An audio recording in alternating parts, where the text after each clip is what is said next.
उत्सव साजरा होतो। अरे हिंदूंच्या सणाबद्दल जर बोलू गेलो तर दीप अमावस्या आपल्याला आठवत असेल। आपलं दुर्दैव आहे की आपण त्या दीप अमावस्याला फार खाली आणून ठेवलं। दीप अमावस्या लक्षात नाही आली? नाही आली? कधी असते ती? श्रावण महिना झाला सुरुवातीला असते, आषाढाच्या शेवटी असते, त्याला दीप अमावस्या म्हणतात। त्याला आम्ही खाली आणून ठेवलं, ते दुर्दैव आमचं। पण लक्षात ठेवा, दीप अमावस्या म्हणजे काय नाही। बाबळीला कधी मान असतो का? बाबळीला भावा बहिणीमध्ये एक बंधन असावं, हिंदुत्वाचं एक कंकण असावं, म्हणून रक्षाबंधन सण जन्माला आला। किती सण सांगता येतील, एवढे सर्व सण ही परंपरा उत्सवासाठी आनंदासाठी जन्माला येते।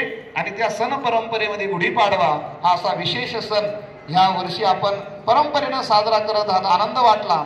पारंपरिक नृत्य, पारंपरिक अगदी वसुदेव नाचत असताना त्या ठिकाणी मला पंढरीमध्ये असल्यासारखा भास झाला। त्याचं कारण का करायचं, कशासाठी करायचं हे सर्व आम्हाला माहित आहे, तरी पुन्हा एवढा अट्टहास का, कशासाठी एकत्र यायचं? त्याचं कारण जेव्हा जेव्हा आम्ही बाजूला झालो तेव्हा तेव्हा आमचं खंडन झालं, तेव्हा ते राष्ट्र कटीत झालं। म्हणून इथून पुढे सावधान व्हायचं। यातीमध्ये नाही, प्रांतामध्ये नाही, समरसता ह्या विषयात फक्त हिंदू एक शब्द आला, आम्ही एकत्र आलो पाहिजे। हाच संभाजी महाराजांना वंदनमानाचा मुद्रा ठरेल, हे लक्षात ठेवा।